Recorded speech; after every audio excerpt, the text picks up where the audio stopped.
Bismillah, alhamdulillah, assalamu alaikum, peace be to you. My name is Yusuf Estes, and I'm here today talking about something that happened, that a very big company called Google owns a company called YouTube, and for whatever reason, they are taking away people's domain names if it's close to their name, or at least they're trying to.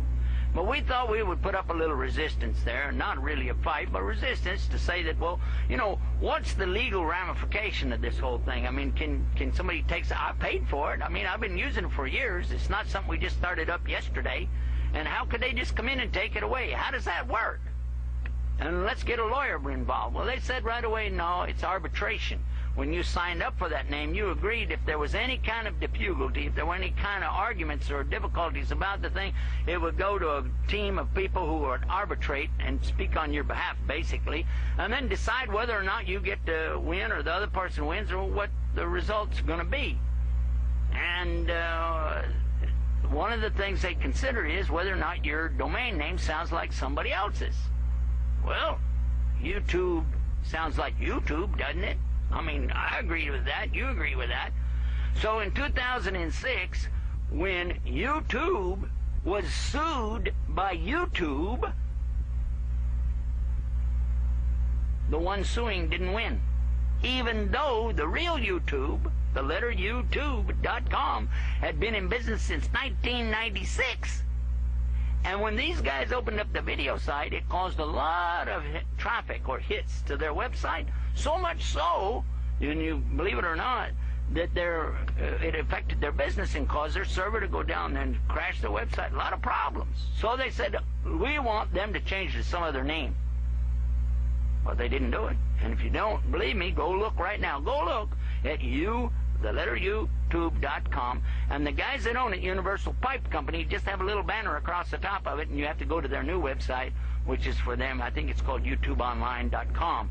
So it seems like that the guy who was first should have had some kind of claim, but why would it know? Good question.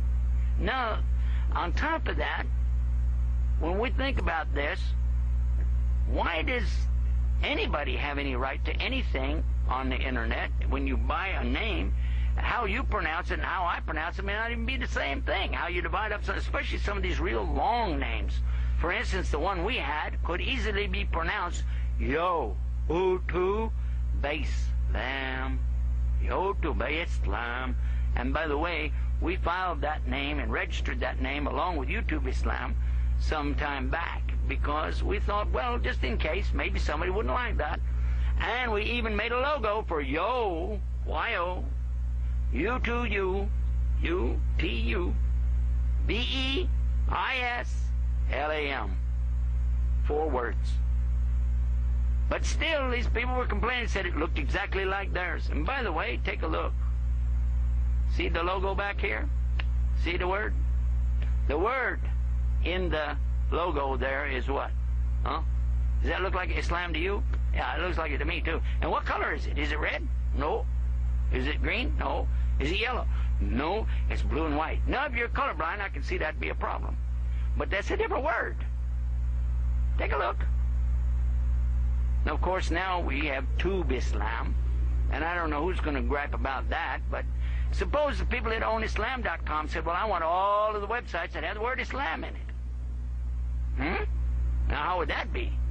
So I think there needs to be something more than just this thing called arbitration. I think it needs to be the chance for people to, you know, really have better representation, something that we can all benefit from.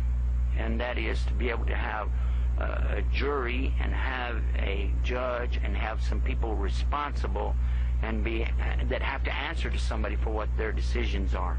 Because as it is now, I don't know any of these people. I don't even know the company. All I know is somebody else decided in favor of a very big company against us little guys working out of our backyard with airplanes flying over.